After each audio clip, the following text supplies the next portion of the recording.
Hi love, we are now 8 months pregnant. I am so tired guys, you have no idea. Anyway, this video is not about that. Straw by Tyler Perry. Let's talk about it. Okay, I did not cry when I watched the movie. That may be because of my pregnancy hormones or just being super aware of Tyler Perry movies. The last time I cried was when I watched Four Colored Girls. Yeah, when that man dropped that baby. Yeah, I cried, but with this one, not so much. So while many people view this movie as very emotional, groundbreaking, I found myself just more fatigued of the storyline. The movie stars Taraji P. Henson, who absolutely gave an amazing performance. That woman can act, okay? She can act. To be quite honest, she is the reason why I watched this movie, because she was in it, because I just know no matter how bad the script is or how bad the movie actually is, if she's in it, she's gonna make it look amazing. But anyway, as we know, Tyler Perry's movies, this movie fits perfectly into his old struggling black woman trope, and Tyler Perry has pretty much built his career on this. It's not only a reflection in his movies, but also in his actual interviews. Like, he talks about this.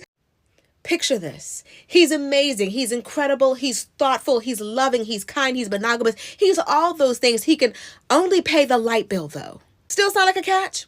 Tyler Perry seems to think so. If that man works, at whatever job and is a good man and is good to you and honors the house and honors his wife and does what he can because his gift may not be your gift. Exactly. That is okay. That's not somebody who's beneath you. Yeah. That's somebody who came to love you at your worth, right? Yes. And as long as he's secure in himself to know that, yep, she makes most of the money, all I can pay is the light bill. As long as she's comfortable enough to say, I'm going to cover the mortgage and all the other stuff, you handle the light bill, baby, you can take me to dinner every now and then. That is fine. Yeah. That's fine. No, we are not about to have struggle love, be glorified. I don't care if a man is a good man. That doesn't mean that he's the right man for you. Maybe I, as a woman, don't want to be the primary breadwinner. Is that okay? Am I allowed to say that I want a provider? It's funny to me how women are always expected to settle and meet a man where he is and just look at a man's heart, but they look at your face. They look at your body. Just the other day, I posted a video about this guy that was like, oh man, she's perfect when you're loved the right way by the wrong woman. She just doesn't look the way I want her to look. Oh man. Another man said, I think she's a cool woman. I just don't like her face. So they can look at your face and body, but you're supposed to look at their heart? No, I'm looking at that wallet too, sir. I don't want to be the primary breadwinner. I don't want to be the one who is in charge of all the bills. You can be a nice guy, but you may not be the nice guy for me. A teenager can pay a light bill. Like a teenager with a little part-time job at McDonald's can pay their own phone bill. No, as a grown man, I'm expecting more. And I don't care if it is Tyler Perry. I said what I said. A grown man should be able to take care of himself. I'm not his mommy. I'm his mate. So if that's all he can do, let him find somebody else who's willing to do it. Pick somebody else. This ain't nothing but the whole bus driver thing all over again. Why can't you get with a bus driver? Maybe because I don't want to. Is that all right? Maybe because I don't want to. This man who also thinks he's too good, no BBLs, no weaves, no eyelashes, no makeup. They got a list as long as their doggone arm about what they don't want. But as soon as a woman says she wants a provider, man, what's going on? If he can only pay a light bill, but he's a good guy, let somebody else be with that good guy who can only pay the light bill. And let me also say this. If all he has is light bill money, he's not working hard enough. Because there's no way that I'm out here paying the mortgage and the car note and all these different bills, paying all the utilities except for the light bill. But that's all you can seem to scrounge up. You need that hustle gene. You don't have enough hustle in you. You don't have what it takes to lead a family. Because what if something happens and I can't work? We can't survive off of light bill money. So it's definitely his whole persona and definitely how he views black women. So while this narrative of the struggling black woman is in fact realistic, a lot of us are struggling. It also risks becoming a trap and also limiting the complicities of black women's lives and also just limiting of black female characters to trauma. Today I just want to unpack that a little bit more, why it matters for black women to be shown in a different light. Let's get right into it. Okay, since I hardly ever introduce myself, I always forget to do this. I just feel like you You can see my name is Tanya. But anyway, my name is Tanya and I am a Zimbabwean African girl who likes to talk about things, all types of things. I really want to go into reviewing movies and stuff like that, which is why I'm doing this video. Just to give a quick summary of the movie. Oh, spoiler alert. If you have not watched this movie, don't watch this video. Go watch the movie first and then come back, okay? So, this movie follows Janaya Wilkinson, who is played by Taraji P. Henson, a single mother caring for a chronically ill daughter, Aria. Over the tumultuous day, Janaya loses her job, is evicted, and battles systemic obstacles just to cash a paycheck. When she enters the bank, a robbery runs into chaos, and an accidental shooting is a desperate hostage situation. The film's climatic twist reveals that Arya actually died the night before, and Janaya's day-long breakdown is driven by grief and denial. The twist forces us to reinterpret the whole entire narrative as a portrayal of trauma in real life. I definitely think the message of the film was definitely grief and mental health, and I think he touched on that pretty much well. Like, you didn't have to think deep to think about that, because it just shows that, you know, this woman was just going through so much.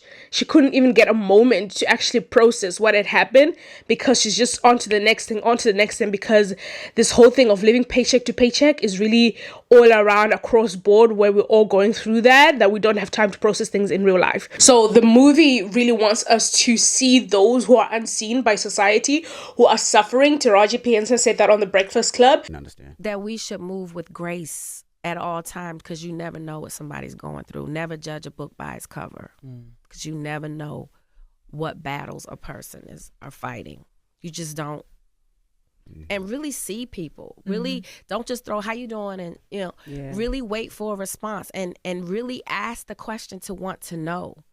You know, connect with people, say hi, how are you, you know, and really mean it, because that could save a human's life. Just that human interaction, especially for people who feel unseen. And I think that was definitely highlighted in the film. So yeah, I'm not totally gonna bash the entire thing. We'll get there. So part 1, the overused trope, the strong black woman trope. I know you've heard this. You've heard about this before. This is not something new. As we know, Tyler Perry's, you know, filmography, is that what it's called? You see English just be running away from me. It's filmography. Yeah, that's the word, filmography. Finn recycles the strong black woman trope, where black women are only seen through trauma, betrayal, just a lot of emotional suffering, just so much suffering. Like, and this recent film just highlights that. I just finished watching Scream. And somebody please check on Tyler Perry immediately. Because one thing this man will do is make sure that a black woman suffers. His script literally screams like black women shall never know peace. Oh, because it wasn't even up to 20 minutes and this woman has literally gone through an eviction. A landlady with the devil's wig, food stamps, a boss from hell, expired car registration, parking tickets, police brutality, an armed robbery, and then a bank hijack. How deep is your love? The Guardian notes that Perry fails to provide meaningful insight into the social issues and instead uses them for dramatic impact. The result is flattening of black womanhood into single narrative of martyrdom and collapse. Never any sort of nuance to these, you know, female lead roles that are going through this struggle things. Psychologist Emma Guamfowa explains that this strong black woman syndrome discourages black women from seeking support, enforcing the myth that they must endure silently. And this sips in a lot of his movies, where the struggling black woman always refuses help. It's like the perfect victim. There's no nuance to the character. My husband and I are recently watching Breaking Bad, and there's just so much nuance and so much character complicities with Walter White, with what makes him an anti-hero, and also his wife, Skylar, as well, right? And I think it also reflects what's happening right now with Hailey Bailey, Cassie, all that kind of stuff, because a lot of times when we see movies like Tyler Perry's movies where the black woman is struggling, emotional damage, all that kind of stuff, she has this sort of perfect victim trope where when we see actual black women in real life go through what she goes through or something similar, we kind of like, no, well, she's not really a victim because, you know, she did this and why did she stay? No. There's always this stuff because he always makes his, you know, female character victims of like whatever it is have this perfect sort of dialogue where they're just perfect and they're just like Mother Teresa and everything around them just going,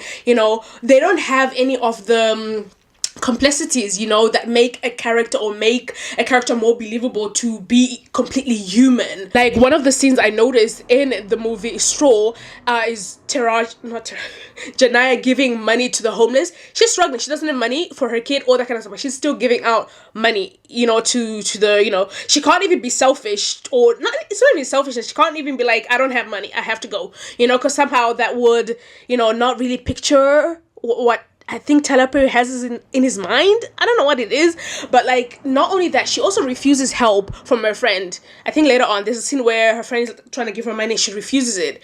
Why are you refusing help? You know what I'm saying? So it's sort of this weird sort of thing where, you know, we see this every time in movies and it's ingrained in us, you know, and when we see black women or women in general, I guess, because there's other people saying like this movie is not just for black women, some single mothers across board, I guess, when they are seeking help or they are, you know, trying whatever, then it doesn't look, they are, you know, there's some agenda, you know, when a woman's maybe seeking out for, you know, help for raising a kid, because where's the father in this film? Like, what happened to him? But anyway, but yeah, there's just this whole idea of just making the perfect victim in his movies, which just does not highlight reality. I actually wrote a really nice quote that I think will just explain better what I just said. Black women must be perfect victims, entirely selfless, morally upright and broken in order to be seen, heard, or helped. There is room for complexity, messiness, or contradiction. There is no room for complexity, messiness, or contradiction. But black women, like anyone else, deserve help without first being saints.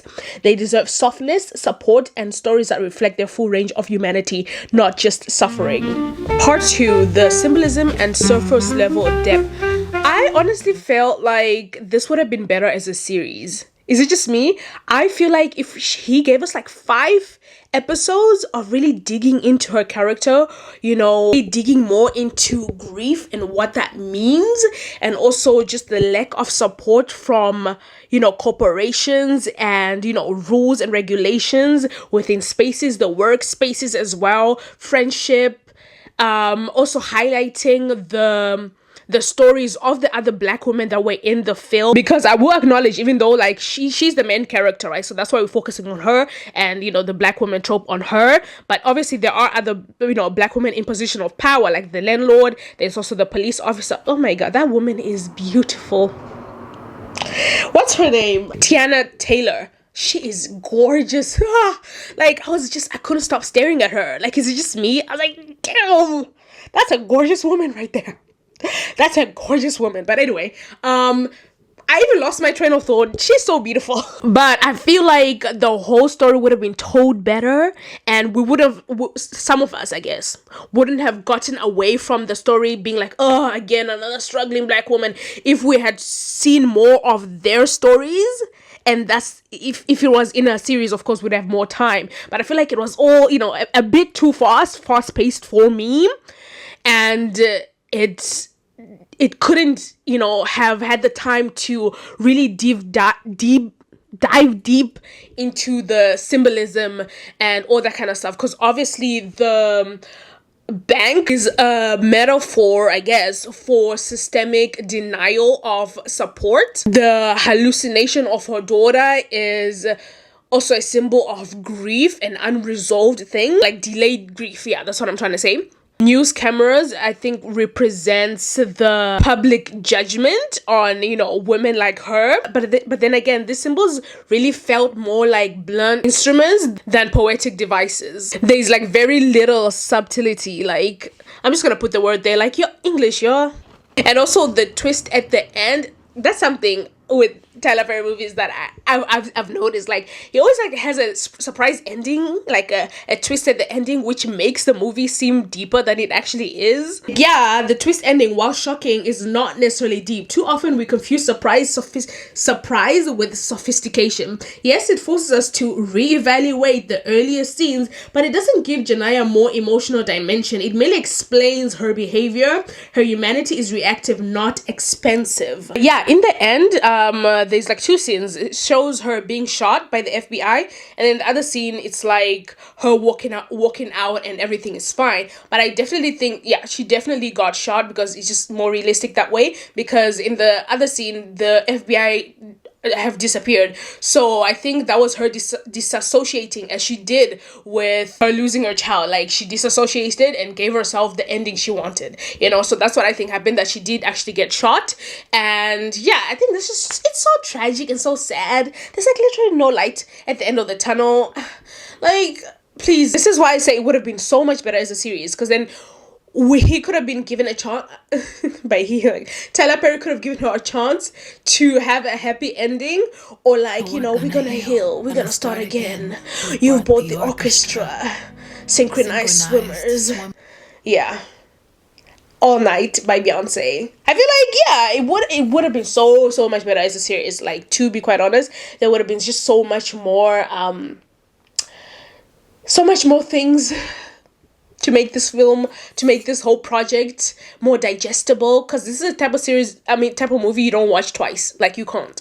I see it, I put it in the category as like slave movies. I do not watch slave movies. I cannot, because why do I want to torture myself, you know? In fact, yeah, whenever there's a new movie and it's like just tragic and this and that, I don't watch it. Why should I put myself through that? You know? And I just wish, you know, Tyler Perry would like kind of pivot, you know, into making more digestible movies that we can rewatch. You know, I do still like my dear movies though. Like, I rewatch them once in a while, you know. And I also do like Why Did I Get Married? Those two movies. I like them because they, you know, it doesn't go down the drain. There's complicities, you know, in the characters, and you know, it's, you know, kind of happy endings for some of them and all that kind of stuff. You know, we're gonna heal, we're gonna start again, you know. Yeah, so that's what I have to say, I guess. Tell me what you guys think about this movie, Lost, the Straw. I don't know why I'm calling it The Straw. It's just called Straw. Like, yeah, in as much as, you know, a lot of people definitely resonated with this film and found it, you know, I guess helpful in their lives. I don't know. You know, that's good for them. But for me, I did not quite like it.